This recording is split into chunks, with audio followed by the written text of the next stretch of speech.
All right, today we're jumping into a really radical idea. It's a proposal that doesn't just want to put voting online, it wants to completely tear it down and rebuild it from the ground up using blockchain technology. So let's get into what this whole crypto ballot thing is all about. And really, this whole thing boils down to this one question from the source material. Think about that for a second. Instead of asking you to trust politicians or election officials or even voting machines, this system asks you to trust one thing: math. What would a democracy even look like if it was built on cold, hard proof instead of promises?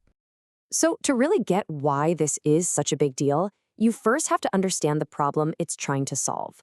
According to this idea, pretty much every traditional election system, no matter how modern, shares one single critical weakness.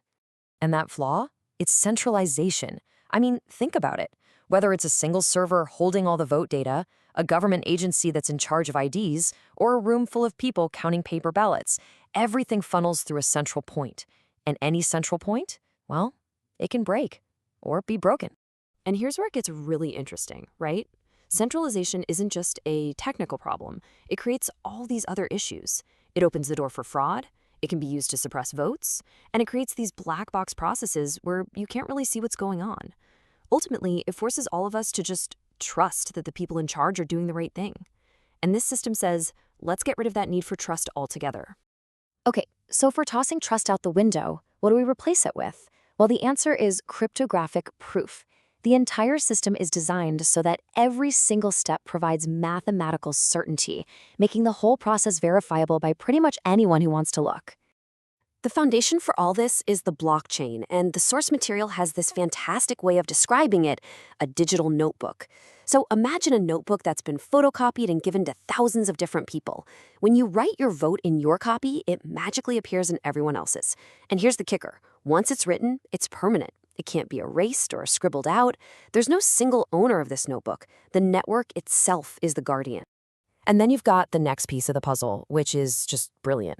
If the blockchain is the notebook, a smart contract is like a digital robot lawyer. It's basically a piece of code that lives on the blockchain, and its only job is to enforce the election rules automatically.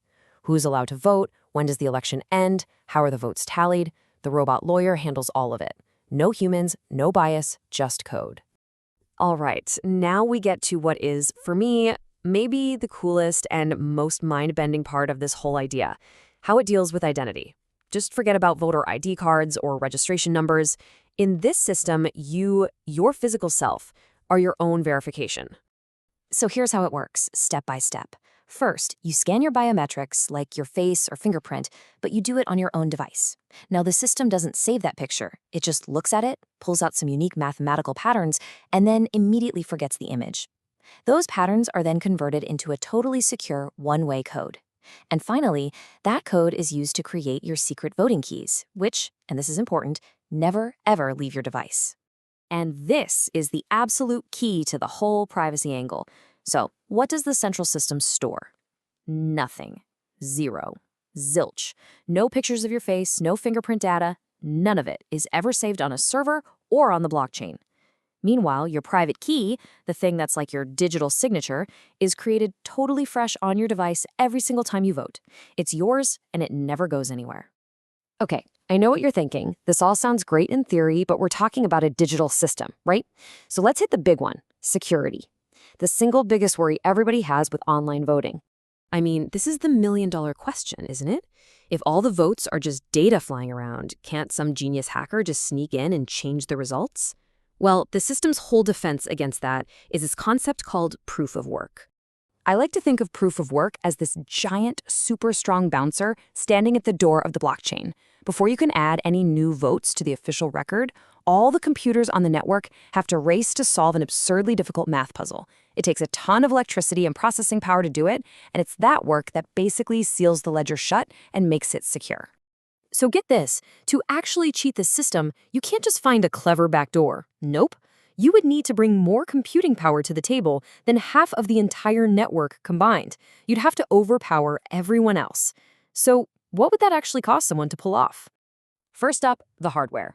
To even have a shot at a so-called 51% attack on this network, an attacker would need to get their hands on 464 of these things. We're talking high-end, purpose-built crypto mining computers. And the price tag for that pile of gear, you're looking at an upfront cost of over $1.1 million. But honestly, that huge pile of cash just gets you in the door. Because then you have to turn it all on, and the electricity bill to run that much hardware for just one day would be over $4,000. So when you put it all together, the insane hardware cost and the massive ongoing energy bill, the point is pretty clear. Cheating isn't just hard, it's designed to be so ridiculously expensive that it's just not worth it. So we've established it's secure, it's private. But the vision here, it's way bigger than just casting a vote securely. It's about actually writing the rules of democracy into the code itself, kind of like putting democracy on autopilot. And check this out. Look at how elegantly it solves the whole who votes where problem. Every single race, from the president all the way down to a local representative, is its own separate smart contract on the blockchain. This gives you mathematical proof that a person can only vote in the elections for their specific area. No more arguments about voter rolls or registration. But this next part is where it really clicks, and you see how this could be a total game changer. Any citizen could submit a petition right onto the blockchain, maybe to recall an official they don't like. If that petition gets enough digital signatures from other verified voters in that district, the system just automatically triggers a new election. The power to start the process is baked right into the system itself. No one's permission is required. And that leaves us with one massive final question to chew on. This whole idea is about shifting from a system where we have to trust people to a system where we can just verify the code.